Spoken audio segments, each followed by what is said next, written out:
Welcome, everyone. Welcome back to another episode of On the Air with Tim and Ken. Ken, this is our first episode of 2026. It's good to see you. Tim, great to see you. Happy New Year, everybody. It's been a while since we've been on, but a lot keeps happening. So we're happy to be back and discuss some of the stuff we've been talking about for the last 6 months. Yep. So we're gonna pick up on a few things, and we won't get through everything tonight because we got a lot on the slate. But I want to thank all the viewers, subscribers. One in particular, I heard from Emily. Ken, Emily's down in the Washington D.C. area, and she reached out. One of her coworkers is a big NBA fan, and they were talking about Cooper Flagg, and they knew that Cooper was from New England. They thought he might have grown up near me. He did not. He's from Newport, Maine, not Newport, Rhode Island. I'm not from Newport, Rhode Island, or Newport, Maine. But Cooper Flagg is quite the star now. He's rookie down in Dallas. He had an injury the other night. I don't think it's too serious, but he's off to a great start. So thanks, Emily. Thanks for reaching out. We'll keep an eye on Cooper Flagg. You never know. He might be rookie of the year. He just turned 19. Big future. So, Emily, thanks for watching. Yeah, thanks for watching. And yeah, he is going to be, all signs are pointing he's going to be a big star. And Yeah. you hope if he's hurt, you hope it's not too long, which is good for the game to have these players playing. And just a footnote on that, he grew up in Maine, and when he was in eighth grade, he was coveted by some colleges, even in eighth grade. I think Bryant College or Bryant University tried to pick him up then or get him committed at that time. So to your point, Ken, if you have time, go to some of these, younger high school athletics programs. You never know who you're going to see. Even if you don't see a superstar, you're going to see great competition. You're going to be in the part of the community. So you encourage it. It's affordable. It's in everyone's backyard. So take advantage of that. You never know who you're going to see. I've done a lot of that over the years. It's really a lot of fun. You see some great talent. You see, a lot of it, you get up close and Yeah. Support your local community and support Yeah. the kids that are out there playing. So Absolutely. and if you have kids or grandkids, take them. They'll get a kick out of it, and that's it. I remember I developed a passion for basketball going to high school games when I was like in elementary school. So we certainly encourage it. Yep, very good. All right, so the weekly disclaimer again. This is just for fun. This is just our opinion. Don't rely on anything we say. We're going to get into some gambling, of course, and a lot of other things. We're not encouraging gambling. We're not pro or against it. We're not for or against it. Just manage your own situation. And we're going to get into the NCAA stuff quite a bit tonight. Again, don't take what we have as we say as verbatim. It's just our opinion. We try to get you the right facts. If we're off a little bit, give us a break, but reach out to us. We do want your feedback, and we've gotten quite a bit of it. Kind of on that, Ken, I heard from Bill Dunn in Naples. He wanted us to get into the LA Dodgers and the money situation there, which is really phenomenal, but we don't have time for that on this episode.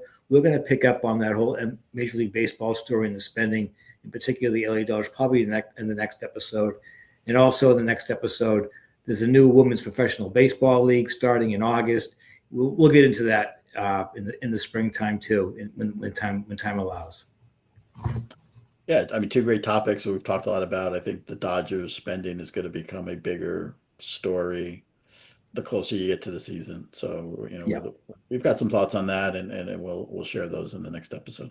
Yeah, and just before going on the air, we're taping this on Sunday, January 18th during the NFL divisional playoff weekend, and we'd be remiss if we didn't mention the Buffalo Bill Denver game yesterday from a couple of aspects, the future of Josh Allen. But also, Ken, right before we went on, you mentioned something about the timing of the second game and how they had to wait for the first game to complete. And the first game went to overtime, and there was some calls there. I don't know if you want to touch on that or not, but I mean, look at everybody's a conspiracy theorist. I'm not really one of them, but I just, they weren't going to start the second game until the first game was over.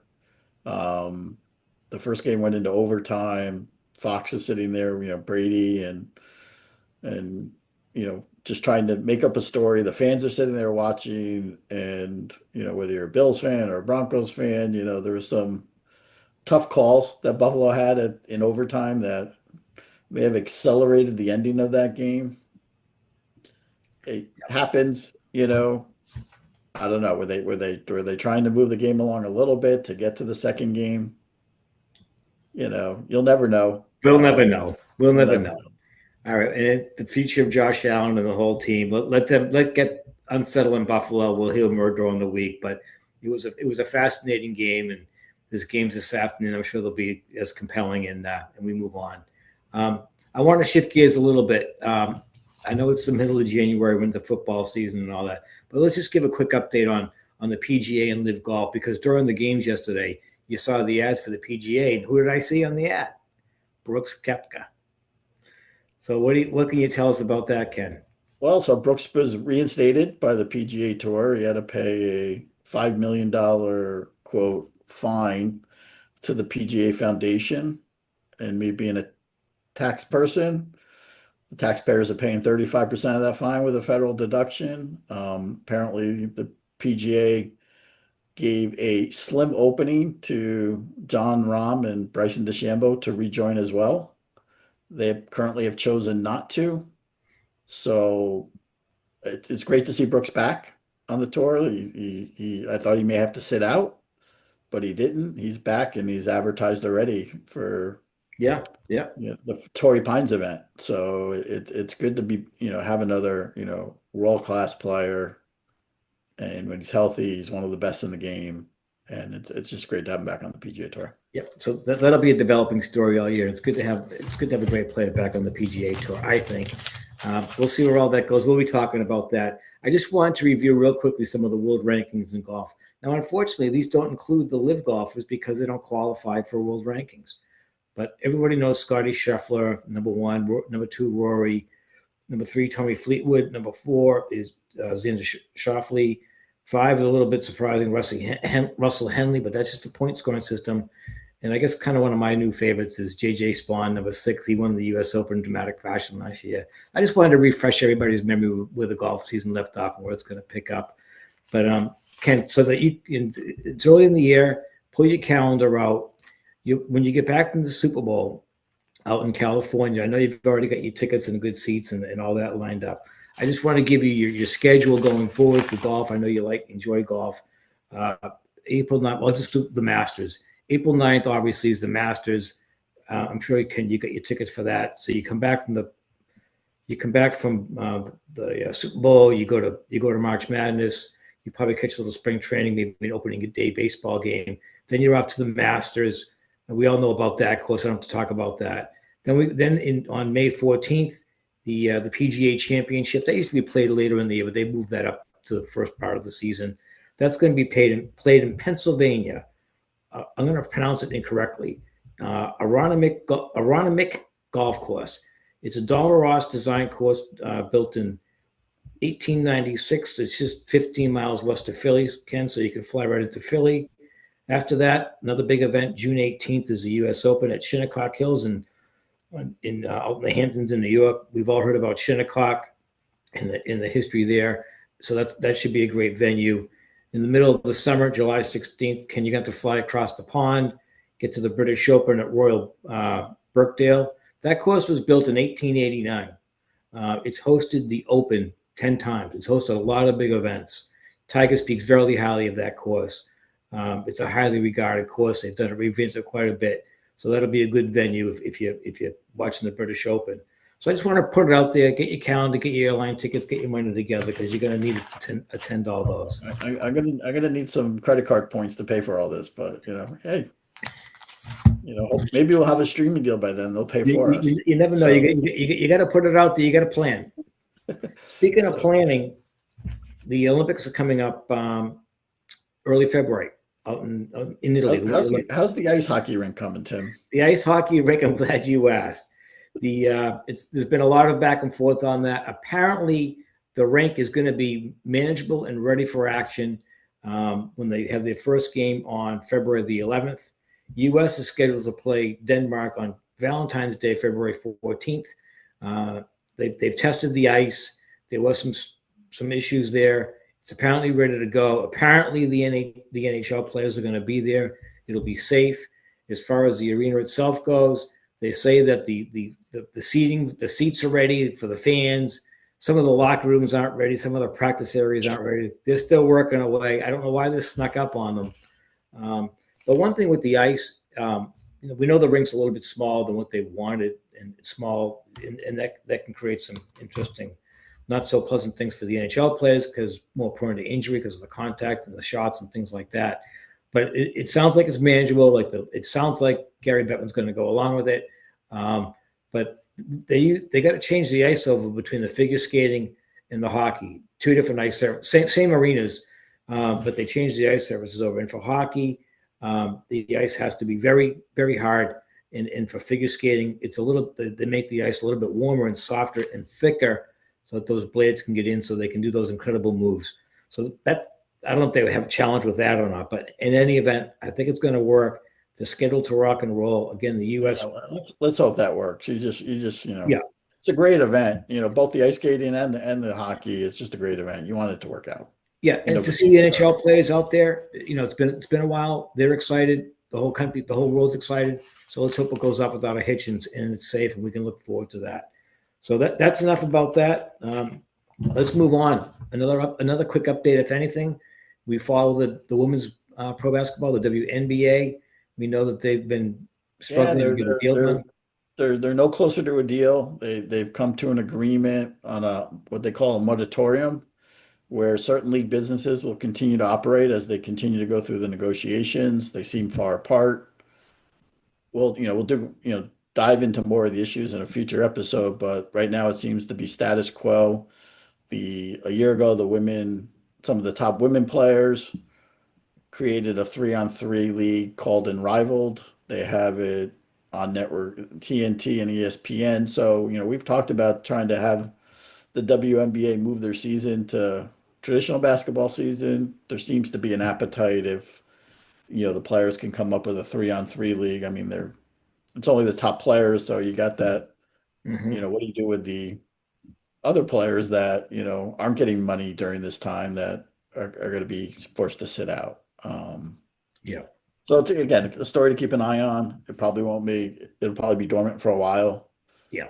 So, and then I know we wanted to talk about another betting college scandal. Right. Just a few days ago, the Justice Department charged 20 people, 15 of them former college players, on point shaving, not only in college, but some tied to a Chinese basketball association. So I think you'll see a continued increase in some of these, betting scandals. We'll see what happens. It doesn't seem to have, dissuaded any of the leagues, the NCAA from, advertising or being partners with them. But it's still out there. It's still ongoing. And I would expect that these things will continue to drip in, as time goes on. Yeah. Human nature being what it is, it's there. Speaking of the NCAA, you and I just talked offline a little bit. We talk once in a while about this, and I think you might have some of the dates better than me, but the NCAA football season finished up at the end of November, the regular season, and then tomorrow night you get the national championship between Indiana and Miami. And between that time and this time, I think the NFL has played 5 or 6 weeks. So yeah, the last week of the regular season for college was November 29th. That was week 13 of the NFL season. So since then, the NFL has played 5 weeks of the regular season and 2 rounds of the playoffs to get down. I mean, they'll be at 4 at the end of today. The NCAA is at 2 tomorrow night. They're almost at the same spot. And I think, we're going to talk a little bit here about college football and just it's so far off the tracks, the money, the scheduling. I mean, trying to convince people that the 12 teams that made the college playoffs need to take 3 weeks off to study for final exams, I mean, is laughable. It really is. I mean, these kids are getting paid, millions of dollars to play football, and that's fine. Just let's call it what it is. They're pro athletes representing a college university. You don't need to take 3 weeks off to study, to give the illusion that they're studying for finals when so many of them are transferring year after year to try to find a better financial deal for them and their families. And it's their right to do so under the current arrangements. But let's not sit in there that they're worried about getting an academic degree from anywhere.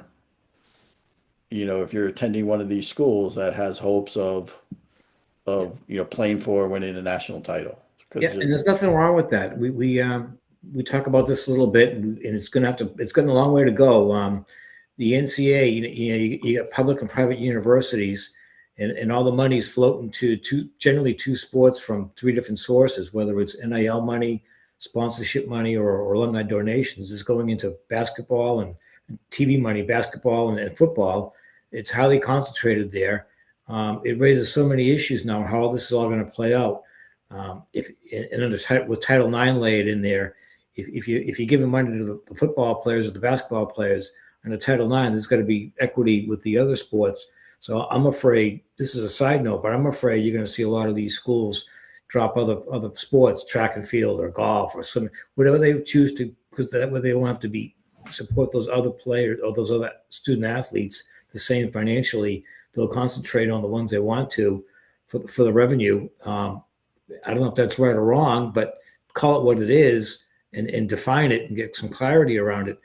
These like Ken said, a lot of these athletes, they're probably not really students, and that's fine. They're phenomenal athletes, and if they're getting an education, great for them too. But I don't see how they are under the schedule. And then you layer that with what's going on with the money from the coaches and the portal. So if you can unwind a little bit of that for me, Ken, we'll kind of tackle it. But there's a lot yeah, I to mean, it. so let's for the ones that aren't going to school, right? And let's not give them these tax-free college educations. Let's give them to students that really need them and are interested in attending the university and getting degrees. Okay, you can set up this professional status. They don't want to do that, obviously, because you become a for-profit entity. Yeah. But what you're seeing now is the students becoming more aggressive. The football players, the student athletes, if you want to still call them that, I think they're more professional athletes, becoming more aggressive, and they're suing the schools and the NCAA because they're making money in college. They're never going to make, a lot of them are never going to make in the pros, right? We had the Georgia player being sued for 4 or 5 times what he actually received. Yeah, that's the craziest thing. A coach can break the contract and walk, still get paid from the old school under a crazy contract, go out and make another new 50 million. And you got one student athlete who legally uses the transfer portal. He got $30,000, and now that whatever it's a relatively small amount, and now they're suing him and giving him a bad rep, and he's tied up in all this stuff, and he just wants to transfer to a school where he can play the right way. He wants to be a pass rusher and also be in the secondary, and that's how he wants to be used to put his best foot forward or a chance at the NFL. And now he's being tied up in litigation from the school. Schools are supposed to help kids, not hurt them. I mean, that's what's lost here. Well, I mean, you had the University of Washington football player, quarterback, who signed a $4 million deal and then tried to renege 2 days later. He ended up going back. You have the old Mississippi quarterback who's suing for a 6th year of eligibility because it's so profitable Right. for him to stay in college. You have, I'm currently in North Carolina. The big story down here is just before the portal closed, the Duke quarterback who's on the 2nd year of a $4 million deal. He's getting paid $4 million to play quarterback at Duke.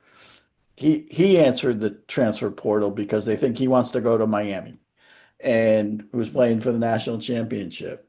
And then, my favorite story, which you and I have talked about, is the Oregon quarterback who was turned down, who would have been the 2nd pick in the upcoming NFL draft. The draft pick is held by the Jets, and he's turning down 45 million guaranteed because he can make money in college, and hopefully he'll be drafted by somebody else other than the Jets. And if you follow pro football and you follow the Jets' history, especially with quarterbacks drafted high, it's not successful, Yeah. and you can't blame the kid. No. It's gotta, to go back, but Oregon had already recruited his replacement. They figured he was gone. Like, what? Who turns down being the 2nd pick in the draft? Right. And That's a dream. so they had Right? already recruited and are paying his replacement. And now, he's coming back. And they're supposed to be doing this all under a $20 million salary cap, which, when you're paying one guy $4 or $5 million, I don't know how you're fitting the other 75 guys, under that cap number. It's a mess. There's a reason that the pro sport leagues like the NFL and all the other ones are represented by a players association and a league. The rules, they negotiate, they operate by them. College, the rules are being made up Yeah. by whoever. And they're being And applied differently because there are no real hard rules. At least in these other professional leagues, there's a framework of clarity. There's some precedent there, and there's an understanding. There's a league and all that. It's not always perfect, but most of it's between the whole thing here, the framework of an agreement, and it works pretty well. Now what you see going on with all it's going to have to get blown up and restructured. Charlie Baker's the head of the NCAA. He used to be the governor up here in Massachusetts. I'm sure he's well aware. He's a smart guy, But again, he's going to get a lot of pressure from all these schools, the universities. These are public universities, taxpayer dollars. It's a total mess how all this portal is working or not working. And you mentioned right before we went on the air, you said, Tim, we haven't even talked about private equity looking at this stuff. So just touch on that, Ken. I think private equity, there's so much money in college, athletics, and private equity tried in 2025 to get in. They almost had a deal with the Big Ten. Yeah. And I think it was Michigan and USC kind of blew that up. But they're going to get in. They're going to buy their way in. They're going to have alumni that are donating humongous money to these universities and going to say, you want my donation? Let my private equity group in. Yep. And I don't know how you keep this as a not-for-profit with all these donations are being, 35% paid for by taxpayer dollar, and with a straight face say that these aren't pro athletes.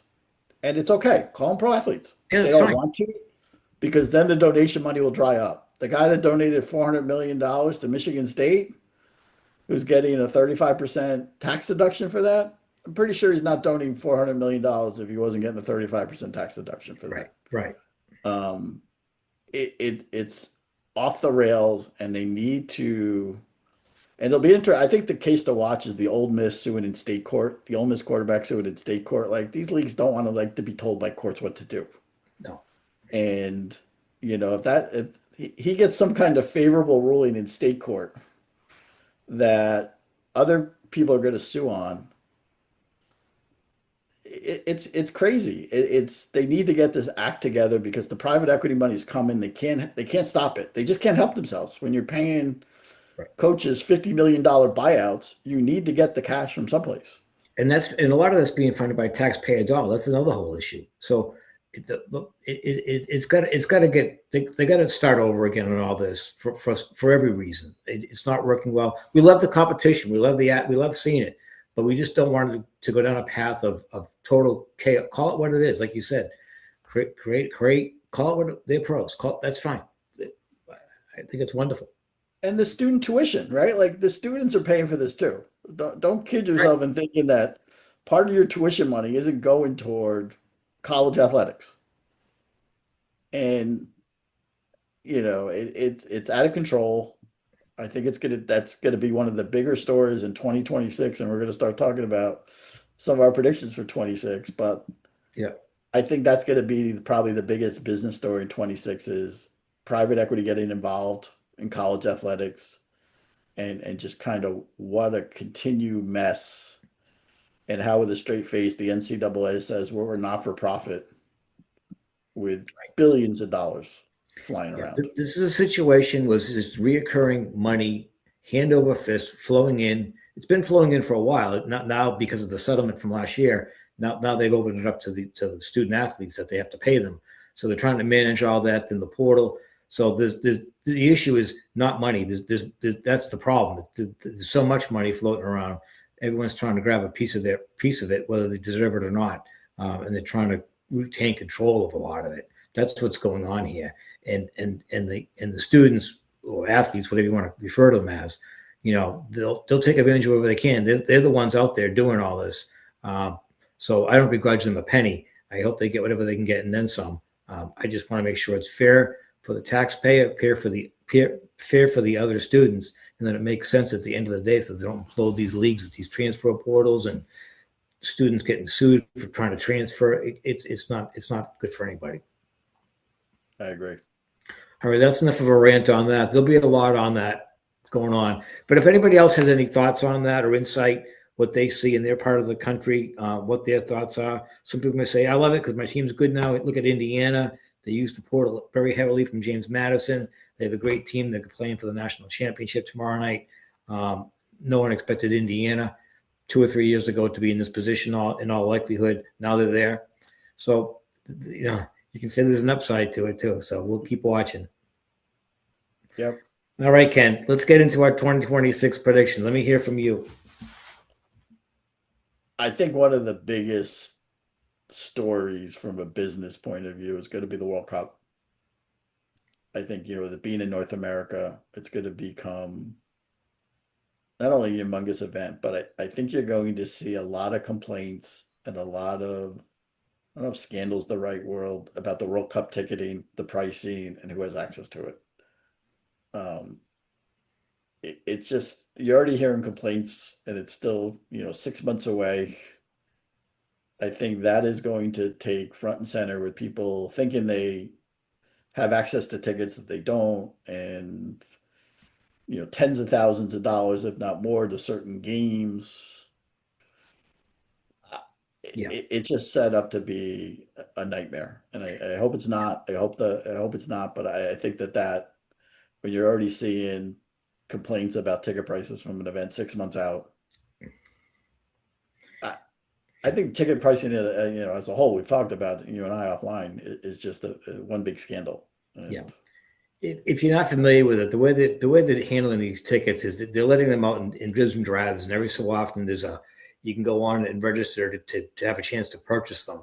It's so chaotic. Okay, next week you can log in and put your name in for the lottery to get a ticket, and you don't know where, and the pricing elevates. They're trying to control it to the point of a fault.